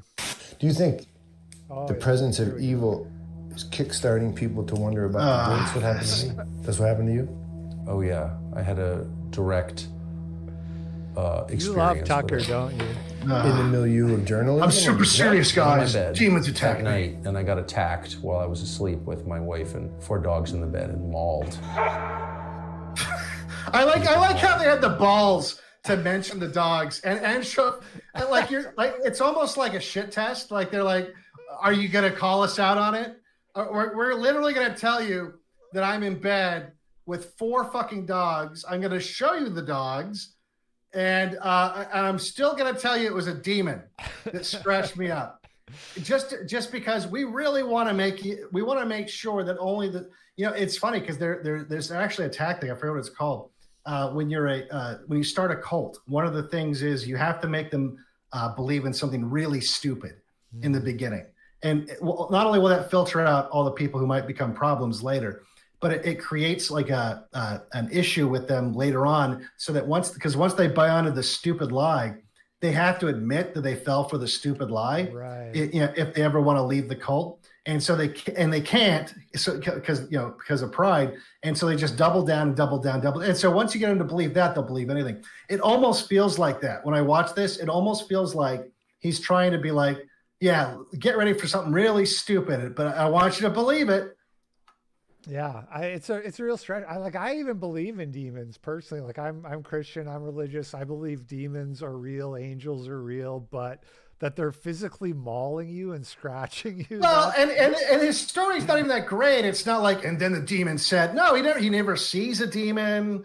He doesn't. It just showed up to give him a back scratch. A demon shows up and scratches him and then leaves, and then he felt kind of bad, and his wife didn't wake up. But that's the whole story. It's like, and then it brings him closer to religion. What kind of demon? Like that's the shittiest demon ever. They should have that demon should be working for the other team if he's bringing people closer to God after visiting them. It's like, aren't demons supposed to have the opposite effect? So yeah, it's such a dumb story, and I don't know. I did see a tweet from Richard Spencer saying like, "Oh, he doesn't believe this." I don't know. I think Tucker might believe it. I think he's like a super rich kid that, the super rich people that I've known in my life have all been kind of retarded and delusional, and I wouldn't be too surprised to find out Tucker is that's what he's indulging some kind of stupid fantasy of his that he's had. Yeah. This one here is pretty good. I don't know if you saw this one, but I thought it was pretty funny. A Jew. Oh, you are a Jew? Yeah, that's why I made a Jew joke. Oh, okay. I make Jew jokes all the time, and I got nothing. Other than my agent and manager, I have no real connection with them whatsoever. Okay. What? No? So what do you do that makes you Jewish? How do you celebrate being a Jew? Do you take off Saturdays? Yeah, I was actually very religious when I was in college in New York. But I came back home because I faced anti-Semitism. Anti-Semitism? Is that a black woman? Anti-Semitism and Uncle Semitism was mean to me. Where's that motherfucking challah bread? Hey, my anti-Semitism told me I need to move the fuck out of her house. Anti-Semitism. I've never really heard it called that before. I normally hear anti-Semitism. What do you think? Yeah, you can also call it Jew hatred. Yeah, what type of, I've heard, I hear this, but it's kind of funny because like if you make fun of an Italian, there's no word for that. If you make fun of everybody else, it's racist. You guys have your own word. How does that make you feel? What does that mean? What does that tell you if your people have a special word for racism? What do you think that means? If you take yourself out of the picture, what do you think about your people having a special word for just you? Because everybody hates us. That is the correct answer. You are correct. Very good. Weirdest game show ever. Jesus fucking Christ. Is Mario Lopez hosting this? There's some very fun things I can do when it's not streaming live. What did they do to you? What exact type of anti-Semitism did you face? I got spit on. I got death threats. Where was this at? College. In? New York. New York City? Yeah. Outside, Long Island. Long Island. And I know, a Jewish stronghold, right? There's a lot of, again, only you people call it a stronghold when you're populated there. Why do you think you would do that? Why do you think the blood that runs through your veins would make you call it a stronghold? As if though you own that land that is American land, clearly. Yeah, I mean, I love America, so... but also, we're not very strong, as you can see. Right. Okay, so... You're basically in Long Island, which for those of you that don't know is basically a big Jewish temple. Oh, man. That's one of the least funny Jewish comedians I've ever seen. That guy, Tony's hilarious. He was really funny. The skinny guy though, man. Yeah. I haven't seen a whole lot of Kill Tony, but it definitely has its moments, absolutely. And of course, there was the incident with him telling the Puerto Rican joke at that Trump rally, which I think I tweeted out that Republicans could be cool if instead of being shocked by that joke, they thought it was funny, but they definitely didn't think it was funny. In fact, Rogan on his podcast that he put out on election day yesterday with Tim Dillon, they acted like, they opened up almost talking about oh, well, he better watch out. If Trump doesn't win, then he'll never work again. And they were only kind of joking. Right. Okay, we'll do this one last clip here of Destiny. I think he's debating with the guy about whether or not Trump was responsible for the October 7th attack. Happened likely because of Trump and his policies. Well, holy moly, why is that? Why is that? Yes, please. The reason why is because Donald Trump engaged in more reckless behavior with Israel that only encouraged Israel's expansionism without doing anything to actually address the Palestinian problem. For instance, Donald Trump agreed to moving and recognizing the moving of the embassy to Jerusalem that instigated everybody in the region, including the Palestinians, which is why you saw the whole border riots, the Great March of Return that erupted over the year protesting that. And then Donald Trump, along with Kushner, tried to help Israelis negotiate multilateral peace agreements or more bilateral peace agreements for the Abraham Accords, again, while cutting out the Palestinians. All of this just continued to drive the Palestinian plight further and further because they saw more and more allies being isolated from them. They saw no recognition out from the United States. And then obviously, terrorist attacks is all you can do from that point, apparently. So Trump moved an embassy, got Muslim majority countries for the first time ever to recognize the rightful existence of the Jewish state of Israel. And that justifies the heinous attack we saw on October 7th? Where we killed over 1,000. Said anything justified Well, you anything. said that Trump was responsible for I said that October Donald 7th. Trump and his foreign policy posturing is what moved us in that direction. President Biden was in office for 3 years before October 7th happened. How possibly could that be Trump's fault? What did Biden do to contribute to the conditions that made October 7th happen? Very clear, very clear. Iran was only exporting 150,000 barrels of oil a day under Trump. Now they're exporting 1.6 million. They're making hundreds of billions of dollars a year more. That emboldens them to give their proxies weapons, money, and the vigor to attack the Jewish state. And that is unacceptable in the international community. Let me tell you something about President Trump. The only reason that Hamas attacked Israel, you think the only reason they were able to do is because of increased Iranian funding? Who funds Hamas? In part, it's Iran, but Hamas gets funding from all sorts of different events. Yeah, so I mean that's basically American politics in a nutshell, right there. Is the left and right arguing about who loves Israel more. Did you see the Sam Harris Shapiro thing at all? Yeah, I saw a clip. I didn't see the whole thing, but I saw clips. That's the sad reality. I would like to point out that the one thing they don't talk about here is that we know now that Israel was blowing up pagers and handheld transceivers that Hamas had been using and Hezbollah had been using for something like 10 years. It was the same. So this at first when it was reported, they made it sound like they were just manufactured and distributed and then they blew up or something. But no, these are devices they'd been using for something like 10 years, or it might have been a little bit less than that, but long enough to where they would have been using these devices while planning October 7th. And so the idea that you have the Mossad clearly with at least the capability of blowing these devices up, I would assume that means if they can send a message to these devices and activate a detonator, that there's probably two-way communication going on there. And so the idea that they wouldn't know that October 7th was coming is even more ludicrous than it was before. So, this whole let's drag Iran into it because I think that's like the ultimate prize for Israel is to take down Iran. I think both these guys are just, lunatics, honestly. Destiny, of course, is on probably 3 different kinds of amphetamines. And this other guy just wants to do the Zionist talking points about how, Biden Biden gave them the billions of dollars because the Iran nuclear deal. And, it's just, come on. Yeah. Did you see that New York Times article that came out a little while ago where they interviewed like 65 doctors who had gone to Gaza, and they were all saying the same thing, which was that they nowhere else in any other war zone did they ever get so many children with gunshot wounds to the head. Yeah. No, and that's the thing is that's a fairly well-known behavior that's probably genetic of the IDF. I mean, even Alex Jones, who's pretty pro-Israel these days.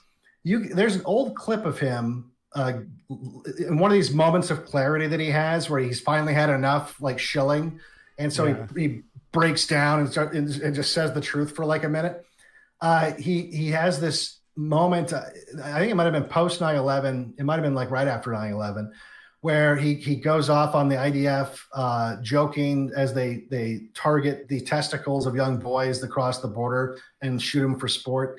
And there's all kinds of international watchdogs that have gone to that area and witnessed the same kind of behavior. And it's been going on. I mean, why would you not expect that, though? Why would you not expect that out of a group whose religion teaches them that they're special boys, that they're the special God's chosen people and everyone else is essentially animals? I mean, it just blows my mind how people can hear that and just think, well, no, they're the good guys though. Like they got attacked, they're just defending themselves.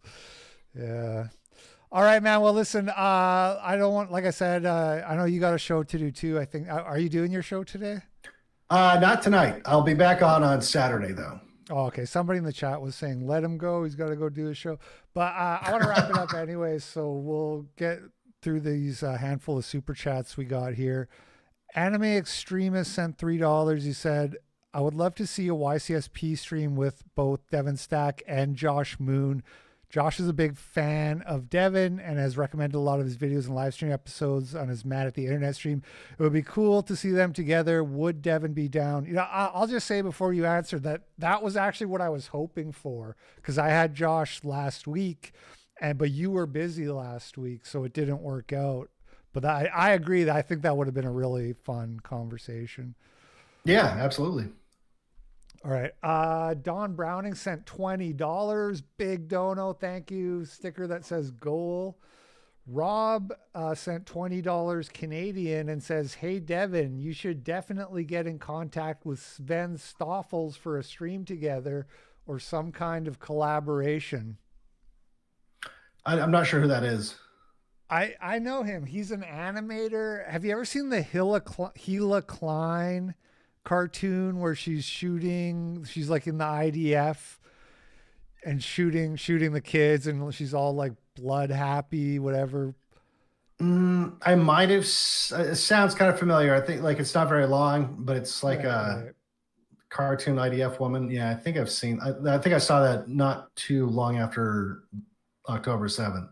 Yeah, he makes those. Okay. I actually was talking to him the other day. I'm probably going to get Sven on the show here in the not too distant future, so that'll be something to look forward to. Igley sent $5 and said, I was so looking forward to Devon being on a stream with Styx. That would have been hilarious. It would have. Yeah, because I mean, Styx is like a real Trump cheerleader. I understand, right? So you guys definitely have some disagreements there. Yeah, sorry to disappoint you guys. It is what it is. I had for some reason, booking a guest for this stream was a nightmare. I went through like so many different people. We don't have to get into all that, but Devon's great. We're happy. We love that he's here, and hopefully we'll get to do another one with somebody cool down the road, and him. Sean Nightfire sent $5. Devon, awesome Jack the Ripper stream. Started putting 5-minute clips of your streams on YouTube, but link all your merch. Are you okay with that? Yeah, I don't care. People can clip whatever they want. And for me, it's more about getting the information out there. It's, I don't get any you're not taking any ad revenue from me. If anything, you're promoting the show. So I don't care. Nice.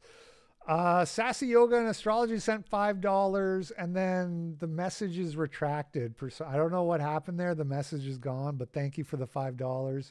And then we just got a couple on Odyssey. $25 from Jive Turkey. He says, he says salute to Devon, but it's one of those funny Roman salutes that he's doing.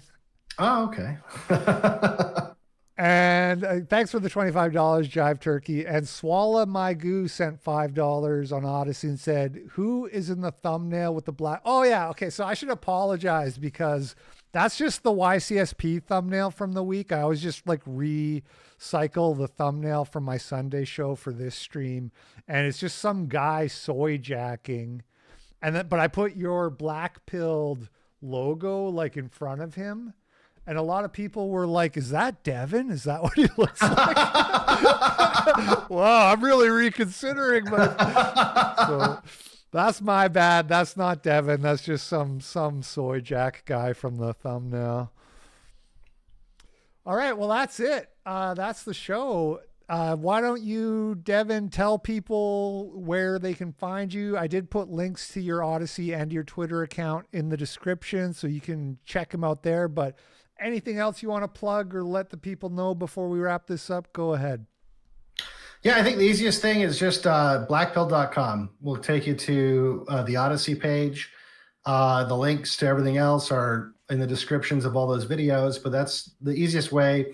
If you want to, on Twitter, it's black_pilled, but blackpill.com will take you straight to the Odyssey page. And usually I stream Wednesday and Saturday nights at 10 p.m. Pacific time.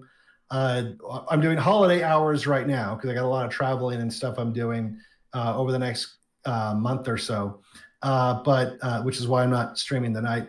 But the usual schedule is Wednesdays and Saturdays, 10 p.m. Pacific time. Nice. And we did get a couple more super chats coming in here last minute. Sassy Yoga and Astrology resent her $5. She says, Devon, so happy to hear you tonight. You should do a stream with Watch the Collapse. You two would be fire. Yeah, I'm not sure who that is either. Me neither. I'm not familiar, but I like the name. And 8 Londo sent $5 and said, Devon, any plans for election 2020 analysis review stream? Are you going to go back to 2020 and recover that, or? People have wanted to, because I mentioned, it's just the relevancy kind of dropped off is all. Because there were people that didn't think that there was any kind of inconsistencies. A lot of that is, I think, wishful thinking. There were some people that wanted to think that, Trump betrayed white people so much that white people didn't show up to vote for him, and that's why he lost. And there were people claiming that. And there were other people with different theories are saying that, Trump's just being a baby. I think after yesterday and the numbers being so radically out of step with previous elections and now this election, that should at least convince some people that maybe had a problem believing it before, that there was at least some kind of issue with that election. But I just, I don't see the point in doing it, because at this point, if you don't believe that there were shenanigans in 2020, you're probably not going to believe it no matter what I say, because there's just there's video evidence of people doing it. There's statistical evidence that, again, people will say, well, it doesn't prove anything, and it does. It actually kind of does. Right. And just at the same time, it's like, what does it matter, right? If I prove all that's going to do, I think really is one of the big problems I have with Trump is Trump knew, or at least he said he believed, that the election was stolen, and he pushed out. That alone to me says you're not qualified to do the job. If you actually legitimately think that you are being usurped by an illegitimate party, that you legitimately should be the leader, and you step down anyway, you give them the keys to the castle. That means you shouldn't have been there in the first place. The way I see it. That well, alone. they did do all their legal challenges, but they just didn't make any headway, which I think is why so many people became convinced that nothing weird happened, because they're just like, oh, well, it went to court, the courts threw it out, so there's nothing there. When in reality, the courts just basically refused to look at anything. Right. Yeah. No, that's the thing, is they don't realize that none of the court cases were thrown out because of lack of evidence. They were all thrown out because of lack of standing, which is insane, given that, like, you're trying to say that the guy being cheated out of the presidency doesn't have standing in a case involving, the election. Like, that doesn't make any sense, but it's because judges were pussies and they didn't want to touch it, whether or not because they knew what they would find and didn't want to be the judge that opened that Pandora's box, or because they just hated Trump, who knows. But there was never a court case where the evidence was presented and it was thrown out because of lack of evidence. It was all because of standing. Yeah. We got one more $5 here. If we get mad deportations, will you change your name to White Pilled? If by mad, how many millions for you to change to White Pilled? Well, here's the thing. They've been saying that there are like, I don't know what number they're using now, but like, I used to hear 20 million illegals like in the 90s and in the 2000s. And it's like, no matter how many more illegals were flooding across the border, somehow the number of them never went up beyond, like, 11 million was another number you'd hear all the time. Like, oh, it's 11 million, 11 million. And, then the upper end would be like 20 million or something. I think it's probably, in the tens of millions of people. And just based on the interactions I've had in public with illegal immigrants, like, one of the few car accidents I was in was with an illegal, and right. Everywhere I work, there's been illegals, and there's illegals everywhere I go. And so it would have to be, I'll tell you what, I don't even think there's going to be a deportation I don't think it'll be in the millions. I think that you might get a few 10,000 here, 10,000 there. They might try to fudge the numbers by saying, well, we enacted some policy that made people self-deport, or something like, and they'll, based on our estimates, that means that 1 million people left. And it's like, when they have no way of knowing. And so I'd have to see, like, it'd have to be like Operation, I on YouTube, I can't even say the name, but Eisenhower's Operation Part 2. It would have to be something like that, where they're literally going and rounding people up, putting them on buses, because that's what it would take. And even then, it really, the fact that the demographics in Texas, just as an example, just in since like the 90s, it went from something like 80% white to now it's less than 50%. It's kind of, the damage has been done. Like, I don't know that you can ever fix this. And so you'd have to shut down, if you shut down all immigration, legal and illegal, and you started deporting people, and you didn't, and also were deporting people who were birthright citizenship people. Like, it doesn't matter that you were born here, your parents came here illegal, and so you're out of here too. And this is never going to, nothing like this will even ever remotely happen. But that's the kind of thing that you would need to do. If you want to get it back to, people want to go back to the 90s, but the thing they don't realize is the thing that made the 90s was the demographics of the 90s. And the only way to go back to, because the 90s sucked anyway, and I've done streams upon streams about it.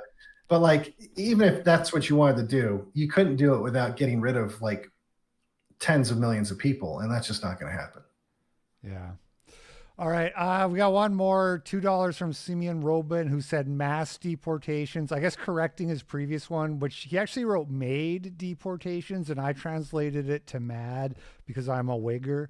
But I guess he meant to say mass deportations. But all right, you guys, that's the show. That's it. We're done. Huge thanks to our guest, Devon.